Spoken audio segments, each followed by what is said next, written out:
म्हणत आहे. मुद्दा क्रमांक 2, गरिबी आणि बेरोजगारी. मित्रांनो, आपल्या देशातील आर्थिक समस्या मांडणे खूप गरजेचे आहे, कारण या समस्यासह आपण आपले सर्वात मोठे शत्रू आहोत, असे लाल बहादूर शास्त्रीजी म्हणत असत. दिवसेंदिवस गरिबी आणि बेरोजगारीच्या समस्या वाढत आहेत.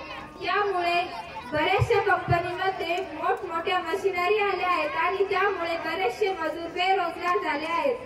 आता यंत्रांनी मानवाची जागा घेतली आहे व मानव हा यंत्राचा गुलाम बनलेला आहे. यावरून मी ठामपणे सांगू शकते की भारताची वाटचाल खरंच महासत्तेकडे होत नाही, तर भारताची वाटचाल फक्त आणि फक्त अधोगतीकडेच होत आहे. मुद्दा क्रमांक 3, भारताची शिक्षण पद्धती. भारताची शिक्षण पद्धती अतिशय मागासलेली आहे, कारण सर्वांना सारखे शिक्षण तर मिळते, सर्वजण साक्षर तर आहे, परंतु तरीही बेरोजगारी दिसून येते, कारण डिग्री मिळते पण नोकरी मिळत नाही. 138 करोड भारतीय नाराज होते तर काही खुश होते, कारण सर्वांच्या मनात एकच प्रश्न चर्चेत आहे, भारत हा विकसित देश कधी बनणार आहे. तर भारत हा विकसित देश. सर्वांना प्रॅक्टिकल शिक्षण मिळत नाही, प्रत्येकाच्या आवडीनुसार त्यांना शिक्षण मिळत नाही. यावरून कसे म्हणतात की भारत महासत्ता होत आहे? मी नाही म्हणत आहे. मुद्दा क्रमांक 4, शेतकरी आत्महत्या करत आहेत.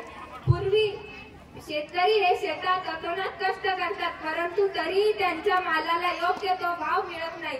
त्यामुळे ते कर्जबाजारी होतात व त्यांचे कर्ज वाढतच जाते, म्हणून ते आत्महत्या करतात. शेतकरी हा जगाचा पोशिंदा आहे, त्यालाच योग्य न्याय मिळत नाही, तर भारत कसा महासत्ता बोलला जातोय? परिस्थिती आहे का गरीब भारत की श्रीमंत भारत? आपल्या भारतात फक्त मोजणे इतकेच लोक अलिशान बंगल्यात राहतात आणि एसी मध्ये झोपतात, परंतु गरीब लोक एवढे आहेत की जे रोडच्या कडेला मच्छराच्या खाईत झोपतात.